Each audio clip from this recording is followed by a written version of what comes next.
Welcome to the Plant-Centered and Thriving Podcast. I'm your host, Ashley Kitchens. Welcome to the Plant-Centered and Thriving Podcast. My name is Ashley. And I'm Katie. And the competition is technically over. You survived. I survived. Mr. America was last weekend, just this last weekend, October 6th, 7th, and 8th. And I will be interviewing my CrossFit partner, and we are going to recap how the weekend went. So I'm not going to give any spoilers because I just want to talk about it so badly, but I'm not going to. But it was amazing. Awesome. Yeah. Yay for vegan athletes. Yes. Well, this episode is brought to you by our Plant-Based in 30 Days course, which you can easily access below. And Katie, oh my goodness, this course. So good. It's so good. I would love for you, because I know that we had another review, to read student feedback that we got. Yeah, you guys have to listen to this. So we asked our students, what is your favorite part of the course? So this student answered, the meal prepping saga and mostly understanding your hunger feelings. We are so quick to be kind to animals and completely forget to be kind to ourselves in the process. Ooh, that's heavy duty. Wow.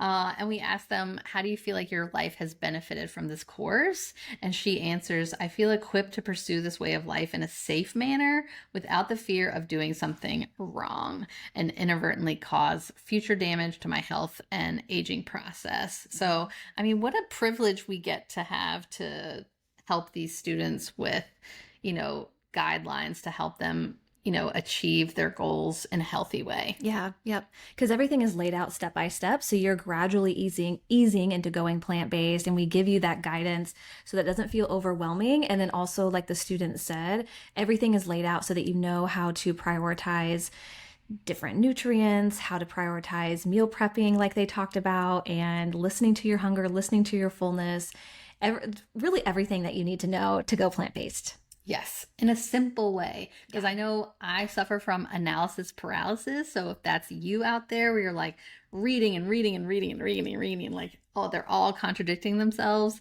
let that go. This is so simple and laid out for you. Yep. So take steps to go plant-based today in 30 days and access our Plant-Based in 30 Days course, which is in the show notes below. 1 month, that's all it takes. Katie, I'm really excited for today's guest, who is named Dr. Amanda. She is a double board certified internal medicine, lifestyle medicine physician, health coach, owner of Enlightenment Health and Wealth. And one of the main things she does, which I love so much, is she works primarily with women, and she works with women in helping them possibly reverse chronic illnesses such as type 2 diabetes, heart disease, and high blood pressure. And not only possibly reverse those chronic diseases, but also she helps them prevent them as well. And I just loved our conversation so much. And we had something in common, which was really cool, which I'm not going to share. We found that out at the beginning. So that was a lot of fun too. Both through her medical and personal experience, she knows how our lifestyle can lead to remarkable changes in our health. And we talk all about that. We talk about common lifestyle treatments she uses. We talk about the type of clients who come to see her. She shares some patient success stories. Yes, which we always love. And really just some common things that she sees in her practice. She has her own personal journey as to why she went plant-based and to why she's so passionate about it, especially in her practice. I love when we talk about chronic disease, especially these diseases that, society we kind of expect to get once we start aging like I am. And so I love these types of conversations that remind us that they're common, but they're not normal. Yes. Just because you're aging does not mean that you should be suffering from chronic illnesses, and that we definitely have the power to change that. Yeah. It was a really empowering and encouraging conversation. So I'm really excited for you to listen to it.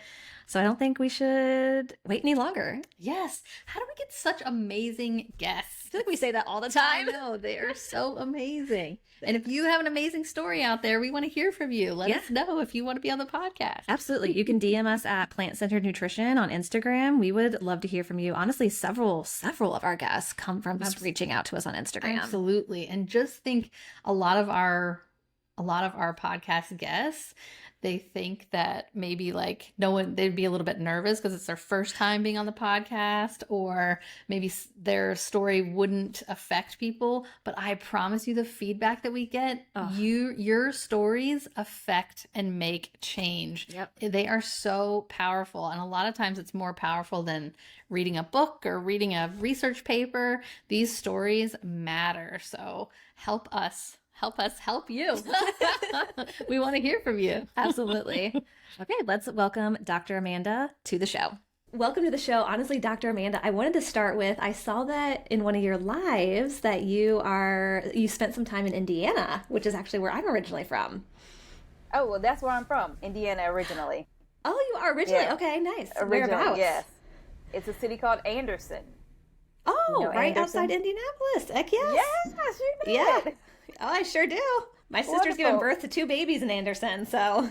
Wow. Yep. Wow. Yeah. Most people are like, hey, where is that? They mostly think of northern Indiana, like South Bend or Gary or something. But I was like, Yep. nope, central Indiana. So that's cool that you know Anderson. I sure do. Yep. So my sister, she actually lives in the Marion area.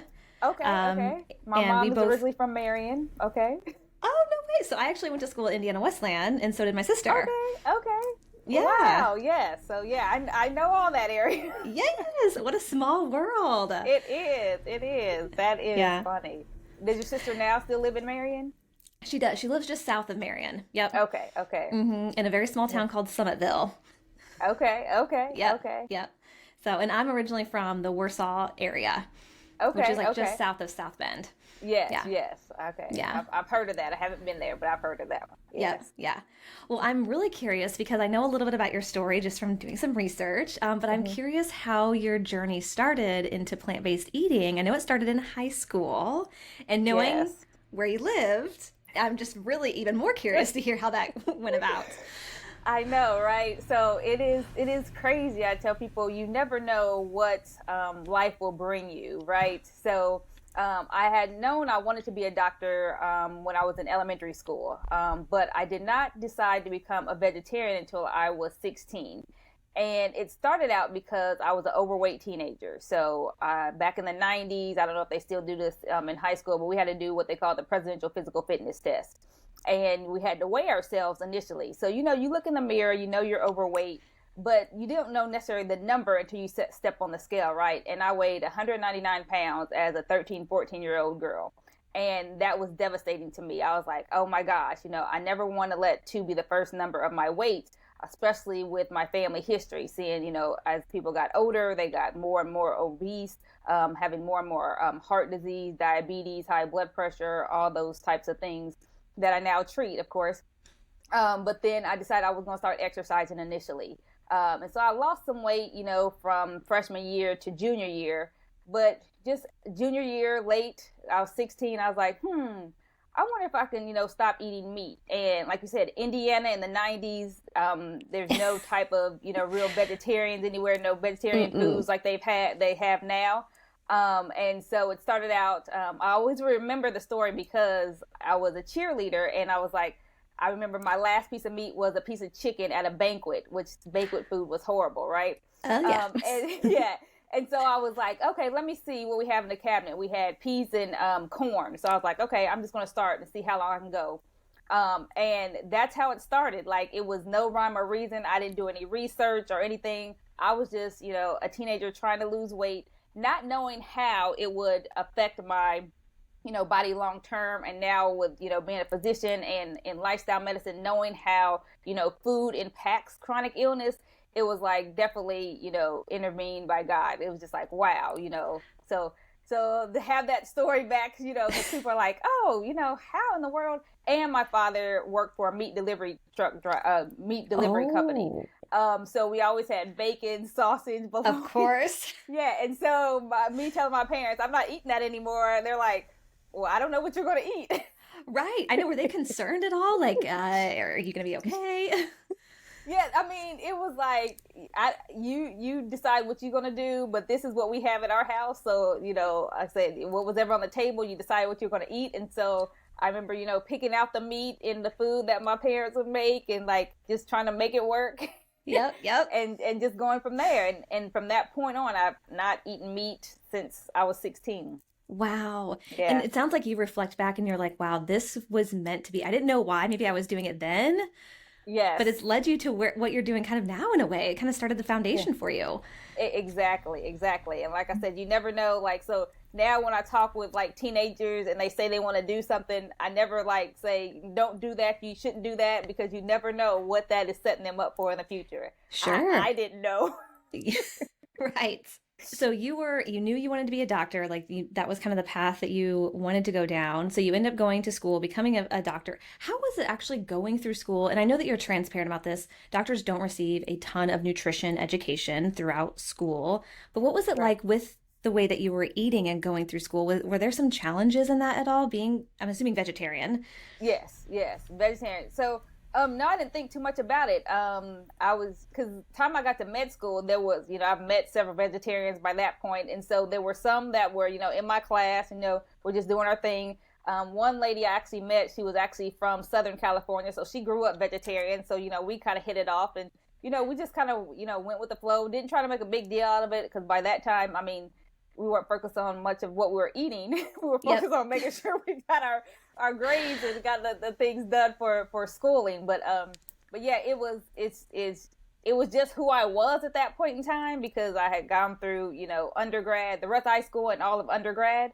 And I didn't even put the two together yet at that point in time, that what I was eating actually impacted long-term health. Like, again, my initial thought was, I'm just trying to lose weight. I'm just trying to lose weight. So Yeah. so that's where I was at that time. So it wasn't until years later, after even finishing residency and actually practicing for, probably a couple of years, that I'm like, okay, these two kind of go together.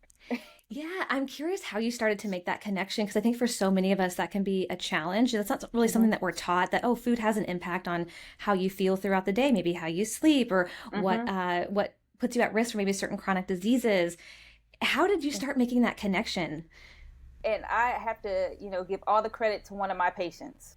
It was an older gentleman. I was actually in Tennessee, practicing Tennessee. So Tennessee's in the South, so that's not a big vegetarian place either, right? And he just happened to say, because he had heart disease, his cholesterol was high and everything like that. And he was like, well, Dr. Adkins, I was Davis then, but I've been reading this book and been following this guy named Dr. Joel Fuhrman. And he has this book called Eat to Live. And I was like, okay, that's interesting. So I got the book and, just skimmed through it. And I'm like, oh, this is pretty good. So, what I've been doing is not too far off. He's a bit more strict than just being vegetarian. And then I had more patients ask, I don't want to be on medicine. What else can I do for my high blood pressure? What else can I do for my diabetes? And I'm like, you know what? We were taught to give you a prescription. So I don't know what else you can do. And then, just Dr. Furman, this book just kept coming back to me. And then we have to do, continual medical educational courses. And there happened to be one in a state that I always wanted to visit. I always thought I would live there, and it was in Arizona. So Nice. I went to Phoenix, in probably in a colder time of the year, but it's always hot in Arizona. So I was like, I'm going there. And it was a nutrition conference. And I was like, okay, so this kind of lines up, trying to learn a little things here. And one of the doctors there said, you cannot out exercise a bad diet. Ooh. And that stuck with me and kind of transformed me from going from vegetarian to vegan to, mostly plant-based.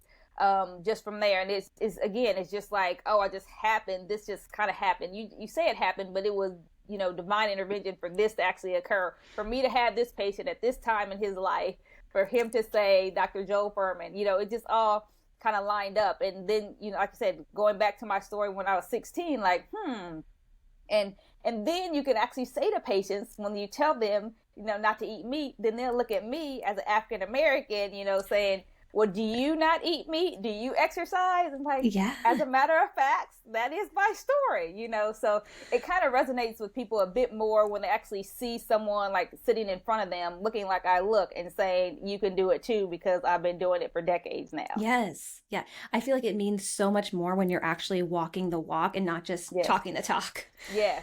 And Yeah. that was big for me also going through medical school, to actually be able to carry out these things that I was going to be saying to people, because, you know, I didn't go to the doctor growing up much, but I do remember one time going to a pediatrician, and he was like 300 pounds, you know, telling me I needed to, you know, lose weight and stuff. And I'm just looking like, really? You know? Yeah. So that, I don't know. I don't remember his name. I just can, you have those visions that just kind of pop in your head, that you can remember, you know, little bits of your childhood. And that was one of them. And I was like, I don't want to be that person. So, Yeah. so that kind of helped me to kind of, and still helps me, because people are like, how do you stay on track? It's like, because I have to be accountable to these people that I'm helping. So Sure. and I always say I'm not perfect, but I'm always, you know, when I have to sit in front of you and say, do X, Y, and Z, I want to say I'm doing X, Y, and Z too. Yes, absolutely. That's so much more meaningful, especially to the person that you're interacting with, the patient or client. I mean, that means so much more to them to know that, oh, you're doing this too, and it Yes. actually works, or it's going okay. Right. Yeah. Exactly. So what kind of patients, clients do you typically see? I'm kind of curious, like how your practice basically evolved after you Yes. graduated from med school. Yeah, so I'm internal medicine by training initially, and then later on developed training in lifestyle medicine. So that was years later. Actually, just last year did I become certified in lifestyle medicine. But internal medicine, so that's my high blood pressure, my diabetics, my high cholesterol, heart disease, you know, all the gamut of things. So I tell people I see all, like headaches, you know, trouble sleeping, depression, you know, anything basically, from 18 till my oldest patient until he passed away last year was 102. So Wow. yeah, just to see that, like when I see, you know, patients that like once they hit their like 80 and 85 and see, and some of the condition that some of these patients are in at that age is amazing. And just to see that, and you hear what they, you know, do, you know, it's all about their lifestyle. Like, I don't drink, I don't smoke, you know, I've always exercised, always on the move. And that's just a testament to like, okay, I'm doing the right thing. Even though I read about it, to, like you said, to see someone actually live that out is just amazing. Yeah. And I could say my 102-year-old was like up and doing, you know, things all the way up until he was probably a little over 100. And he was, you know, in his right state of mind, because a lot of us wonder about that as we get older, until like the last few months, of course, you know. But Wow. it's amazing to see, like, you don't have to start to lose your memory. You don't have to become frail and just sitting in the couch and, you know, waiting for someone to take care of you. That doesn't have to be the story. I mean, you can be, you know, alive and living all your years of your life. So I used to work in long-term care for about 7 years, and I cover facilities every once in a while now. And I feel like that's what we picture most when we think about old age is, you know, there's not a whole lot that we can do. We're kind of sitting around a lot. Why do you think that is? Why, like, because I think a lot of people are like, well, I don't want to give up, you know, X, Y, and Z now to, you know, live longer if that's what my life is going to look like. But like you're saying, it doesn't have to look like that. Yes. And I think it's because that's what they saw in their family. Ah. I mean, that's what you see. Like, you see people, they had strokes, they had heart attacks, and they just kind of, you know, dwindle and go down because they weren't necessarily taught this, you know, to actually see that. But then if you go back a few generations, like to my great grandparents, like I remember my great grandmother, she was like in her 80s, and one of her friends, my father actually just sent us a picture recently of them working in the church, and they were like, you know, well up in the 80s, and I know one of the other ladies was like in her 90s, still doing work. And so I have that image, you know, of those people. But I have the other side because I'm a physician too. But I see that, and I'm like, it may not have to be that way. And even when I was in med school, one of the psychiatrists that I work with said, memory loss is not normal aging. So that was another thing. Like he said, I was like, oh, because, you know, you just think about that, because that's all you hear. You hear the negative things when people get older. Oh, I had to take care of mom. She wasn't in her right mind. All these types of things. But that's not everybody's story. That doesn't have to be the story. And so those little things that you kind of pick up on And that's why I like to come out, talking with you, Ashley, and other people, so people have hope. Like, it doesn't have to be that way. You can be climbing mountains at 90. It's That's true. what I want to be doing. I want to be climbing mountains at 90. So Yep. Well, that's such a good reminder, because I think so often we think, oh, memory loss is a part of aging, or high cholesterol, high blood pressure, or heart disease, or type 2 diabetes. That's just a part of getting older, but it sounds like it doesn't have to be. Right. Yeah, that's Western culture. And if you look, and now, like with me being in lifestyle medicine, the studies that they've done on different pockets of populations in different areas and their lifestyle choices, that they're 80, 90-year-olds, they don't have high blood pressure. Their arteries are not hardening. They don't have heart disease. And these are, post-mortem, they actually looked at their arteries to see, that no, they don't have that. And a lot of people thought maybe that's because, in these areas, people may die young, but that's not the case. Like, these people are older, and they actually have, like, the optimal blood pressure readings. I was reading about 110/70, when they're in their 80s and 90s, And, in America, we accept, okay, as you get older, yeah, we'll let your blood pressure be a little bit higher because we know that that's the way it should be. But that's just because of the American lifestyle and the diet that we eat. We've normalized it seems like. Yes, exactly. Yeah. Because that's our normal in America, or in, I say, in the Western cultures. I shouldn't just pick on America, but yeah. Well, yeah. You can also do that too now. So you mentioned lifestyle changes. So you kind of mentioned like who you work with. I'm curious, what are maybe some common lifestyle changes you work on with your patients and clients?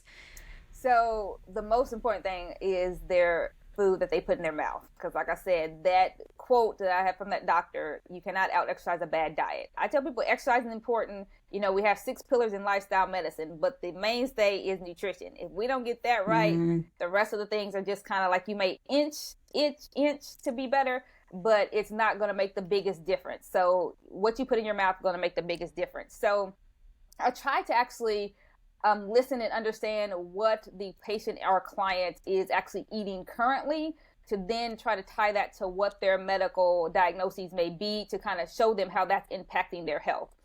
If I, talk in general terms, sometimes they'll be like, well, I don't do that. I've learned that because I used to say, well, do this. And they're like, well, I'm already doing that. Yep. But then I talk to them a bit more. I'm like, okay, so this is where we're probably having the issue. You're doing this. Like one lady, her blood sugar, or no, not her blood sugar, her triglycerides were high. And I told her, just the gamut of things that I, told other people that I thought it was going on. And she was like, I don't do that. And so I was like, well, let's see, really dig into what you're doing. And she came back later and said, I noticed that I put a lot of creamer in my coffee. And that was where, the extra sugar and fat was coming from for her. And so now I'm like, so that's interesting. So it's not always as apparent as it may be on the surface. Like some people may think, okay, I'm doing everything I should be doing. And as a segue, I was like, that's why I kind of went on to health coaching, because it's harder to kind of dig down deep into what people are doing to try to figure that out, because they may think they're doing the right things. And on the surface, it may be, but it may be that you have to go a little bit deeper, or, make a small change, like, taking the cream out of your coffee. And that may make a big difference for you, because it still has some genetic component for people about what they do. So I always stress, you got to eat more fruits and vegetables also. I mean, we're in the America, we're definitely fiber deficient. We need to eat more. People are like, well, I eat some, but I'm like, but do you eat enough? So we're 9 to 12 servings. I'm trying to push people towards, like, that's what we want. Like, we don't want the little side salad that they, usually give us, or, one piece of apple or a half a banana. No, we want more. We want more. So that's what I try to do, to kind of help people, nudge them in that direction, to understand what they're doing and putting in their body, and try to have them do a bit more. Yeah. So really starting with nutrition first and foremost, of like trying to make that connection. And really, it sounds like helping them maybe understand what they're doing on a day-to-day basis. Because sometimes we just go through our day and we're like, oh yeah, I am putting a lot of creamer in my coffee. I didn't even think about that. I'm curious too, because the way that you're kind of talking about your practice is obviously different than maybe how a lot of physicians, doctors practice. Was there like a point in your career where you're like, I'm just not able, well, let me not put words in your mouth. Was there a point in your career that kind of wanted you to pivot where you could spend more time with your patients and provide more education and resources for them? Yes. Because it was like you were telling the people something they would understand at that point, but then you all you had initially 15 minutes. Now I have 20 minutes in my, traditional practice. That it was, then you see them 3 to 6 months later. And it's like, okay, I was doing it for a while, or I knew I was coming back to see you, so I start doing it again type of thing. But then I was like, okay, we definitely need more resources. We need, more of a team approach, more time with us talking and more accountability to actually reach back out. So that's why I picked up the health coaching side to actually be able to reach more people, spend more time with them. So like weekly we talk instead of like every, 3 to 6 months, to just kind of reiterate that for people, to have them be held accountable, and then to try to make those tweaks along the way, because people want to see results. They want to see them now. And I try to also, give people a realistic expectation, especially if they're, in their, 40s, 50s, 60s, like, okay, you've been doing this for, 4, 5, 6 decades of damage to your body that you've been doing. So we can't expect results in, a week, right? And it also depends on how much you're willing to change, how soon you see the results. If you do a moderate change, you're going to see moderate to no results because there's still so much damage in your body. So I always try to give people that heads up too, because they're like, well, I tried that plant-based thing for like 2 months and I didn't see, the results in my blood sugar like I wanted to. So I'm just going to go back to what I was doing. I'm like, but you're 65. Yeah. You've been doing this for decades. Give your body, like, it was just starting to, heal from the inside. Yes. Oh, and I love that you encourage fruits and vegetables. Do you encourage a lot of your patients to kind of try a plant-based diet? That's always my goal. Okay. I try not to just say it outright. I'll just tell them, oh, maybe we'll cut back on that, or maybe we'll add that. And then they're like, so you want me to become vegan? Like, people have said that to me, and I'm like, well, now that you say that, yes, exactly. Yeah. That's what I want you to do. And so try to make it think like it's their idea, for them to come up to it without actually saying it. And now, because I've been doing this, for a while, because even before I became certified in lifestyle medicine, I was, teaching this to my patients because I was doing it. And I have people reaching out to me saying now, it's like, oh, I heard you really focus on nutrition, or, I really was interested in learning more about plant-based eating. And so I wanted to, talk with you, and I want you to be my doctor. And I'm like, oh, okay, yeah. So that makes me excited to see those people that come in, because I don't have to work as hard to get up the hill. Yes. to actually sell them on it. We just have to encourage them along the way. So that's a over the hill moment. I'm like, whoo, we can do this now. And it's more from there, just more encouragement for them to keep going and, continue to give them resources. Yes, absolutely. Do you get, I'm just kind of curious, do you get much pushback with the plant-based eating? But it sounds like a lot of people who come to see you kind of have a good idea of what you're about, but I'm just curious if there's much like, no, I'm not doing that. Well, I kind of can feel now how they're responding to the questions that I may ask. So that's why I kind of probe and see where they are. And so sometimes I don't push. I just say, oh, if you're interested, here's this handout. So I may just, give them something to look at just to kind of plant that seed.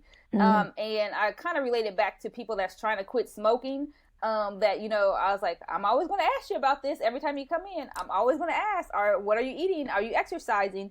So I always prep my new patients. Like, this is the question I'm going to ask. Be ready to answer when you come in, type of thing.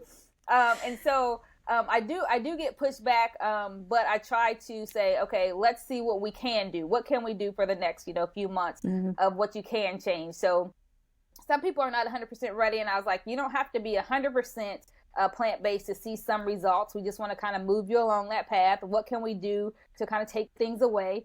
Excuse me. And the most thing I get a hard time about is when I tell people you need to stop eating bacon. Oh yeah.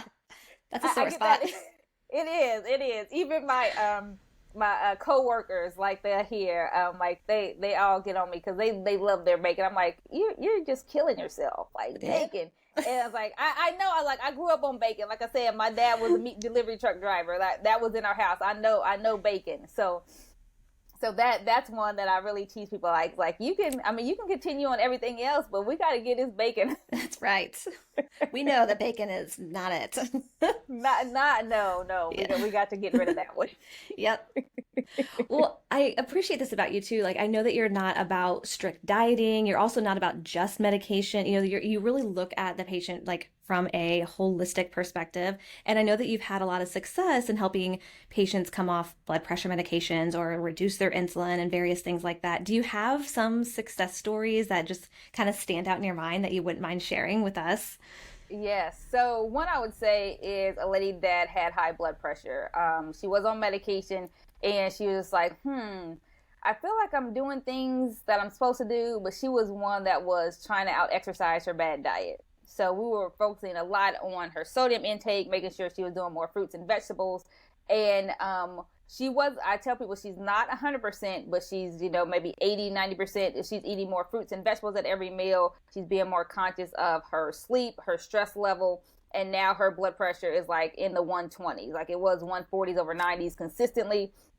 And now that's what she is. And she has more energy. She's actually able to, she told me, now jog with her daughter. Her daughter's in track, so her daughter was trying to do a lot of running. And she's more of a power walker, but she was like I was able to do a little bit more. And just to hear that was like so wonderful. I'm just like, oh my goodness, I love that. Yep. Another guy that was a little bit different that I like to talk about, that we kind of tell what his blood pressure was doing. That's more of a holistic, like lifestyle type of thing. Was his blood pressure was related more to his alcohol intake. And sometimes people are like, okay, I'm not an alcoholic, but I do drink some alcohol.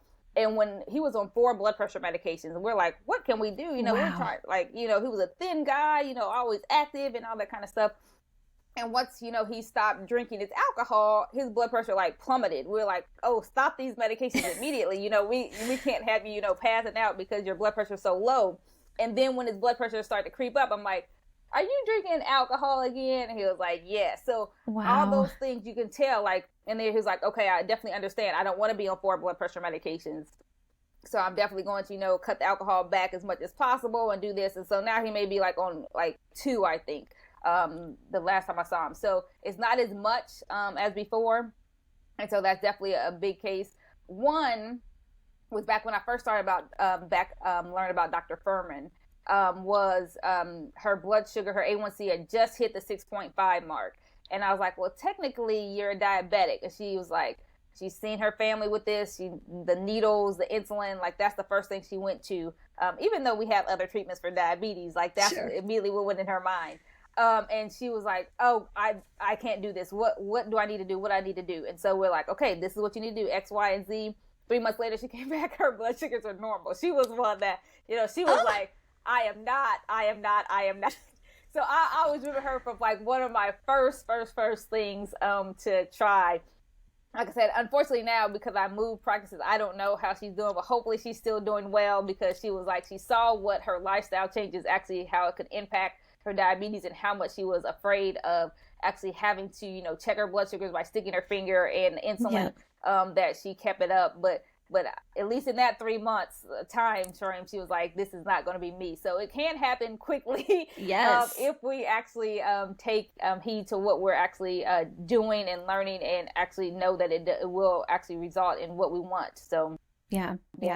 Oh, those are all so exciting to hear. And the blood pressure one, it's like, it's not just seeing the numbers go down, but it's like kind of like what you mentioned, it's being able to run with your daughter, feeling better, having more energy. There's so many other side effects, positive side effects that come along with it. Right. And I think that's why I remember her story more, because she was like, I was able to do this because of this. Yeah. And that's why I tell people, I was like, the numbers can look good, for us as doctors, we like to see the numbers, we like to see the data. But we also like that human side. I was like that art side, the creative side, where you can actually do things and say, oh, because of this, I'm now able to do that. Like I said, my goal is to climbing mountains at 90. I'm not trying to sit back and watch my grandkids do it. I'll be like, I'm gonna be like my grandpa was saying to me, are you running out of gas, Amanda? You running out of gas? Like that's the grandparent I want to be. Like, yes. That thing. Like, there goes grandma. Oh my goodness, she's not stopping. Right. That is amazing. Yeah. Well, I think that's another thing too that can be hard. So we have a lot of amazing plant-based listeners that are listening right now. And I think it can be challenging when you're maybe the only plant-based person in your family, or there isn't a whole lot of understanding of why we're doing what we're doing. And we see maybe our parents, our loved ones aging, getting older, and having some of these issues. but maybe they're not interested in changing. And you mentioned something about planting the seed earlier. I'm kind of curious how, if that those kinds of conversations come up, sort of how you encourage your patients to kind of keep going with this lifestyle, even though maybe their family or other people around them maybe don't support them as much. Yes, yes. Planting the seed, like just introducing, not trying to pound it over their heads. Like that's what I do not do that. And you actually just living the lifestyle for you on purpose. Like I said, not beating them over the head, but actually showing them what you're doing. If they ask, if they're curious, you can let them know. But if they're not, you don't have to let them know what you're doing. But they know what you're doing. Believe me that. Because, like I said, I later on learned my stepfather used to make this spaghetti that I still love to this day, and it full of different veggies and all that kind of stuff.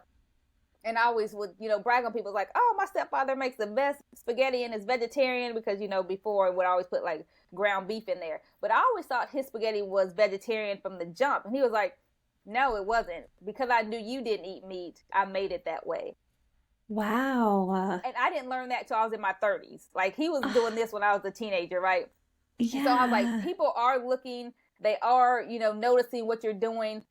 They were noticing that I was losing weight. They're noticing that I was talking. And just to be out here now, I'm a person that, I should say I am a person, I still am. I like to be in the corner, shy, hiding, not talking. And to be out talking to people about this, they're like, Amanda, you actually talk to people? Like, because I'm the quiet one in the group, And so I was like, it's a bigger calling than myself. And so I have to be out there talking about it. And so if you just live life on purpose, other people will notice. I, come now and for holidays and things like that. Even once, a few Christmases ago, I made a whole plant-based brunch. Some people were turning their nose up, but they're like, oh, okay, it's not as bad as I thought, Right? So, if they're open to it, you can do it. And some of the things they took away are like, okay, I don't want to do this, but I can do that. And so, hey, that's even better. And the longer you talk about it, that they actually see that it's not just a fad, they're going to become interested. They're going to become interested. Yep. Just believe me. Because that energy that you put off, I mean, it's contagious. I mean, you can just tell. And like you said, especially when you're maybe the shyer person growing up, or you're typically in the corner, you'd rather listen than talk. When you're enthusiastic about something, you cannot help but talk about it. And it sounds like that's kind of the case with plant-based eating and lifestyle changes for you. Yes, that is. And even if they don't eat that way, they'll still ask, or somebody that they know asks, oh, well, you should talk to my sister. She does. Yep, yes, that's right. Yes. And again, kind of goes back to like walking the walk, because you said you're not really like, beating it over their head. You're just enthusiastically living this lifestyle and also changing other people's lives as you do it. So, which is really remarkable. Yeah. Exactly. And I tell people sometimes the hardest people to change is, the people that are closest to you, because they know you the best. And like I said, if you continue on, they're going to be like, okay, yeah, that's just her. Like that's what she does. Yep. So I tell people, I even changed my husband a bit. He's vegetarian, but I even got him, where he thinks twice about eggs and cheese and stuff like that. Okay. So he sees me, my daughter, I emphasize her, like she's raised plant-based because that's how I am. So what I eat, you eat. Yep. For now, she's 4. Oh, perfect. I just like to encourage people to keep going. What you're doing is going to make a difference. Even if you don't see the changes immediately, keep at it. Keep eating your fruits, keep eating your vegetables, and you will see the change. And just be that voice for everyone around you. Yep. Amen. I couldn't agree more. Yeah. Now, if people do want to connect with you, do you only see patients in the California area, or can people do virtual? What does that look like in your practice? So for actual physician, I'm licensed in the state of California, Indiana, and Tennessee. So Indiana, Tennessee will maybe coming in the future where I can do that. But so that's why I opened up the health coaching side, so I can see anyone in the world. And with me, I don't necessarily prescribe, I don't prescribe as a health coach, but we can talk about everything, lifestyle medicine, nutrition, exercise, stress, sleep, all that. So I have a lot of people that are in my other states, Indiana, Tennessee, Kentucky, that I help through the health coaching side. So you can reach me at my website. It's www.dramandamd, so like dramandamd.com. and I actually can you can book a free 20-minute consult with me to see if it will be a good fit to work together with as a health coach. Perfect. And we'll include that link in the show notes so that you can easily check out Dr. Amanda if you're interested in working with her. Wonderful. Oh, I have appreciated this conversation so much. I also feel really validated because I'm just like cheering you on, like, yes, yes. So thank you for coming on and sharing your story and everything. Thank you so much for having me. I enjoyed talking with you too today. Yeah, wonderful. And thank you so much for listening today. We appreciate you. Hope you have a good rest of your day, and we'll catch you on the next episode. Until next time, keep thriving.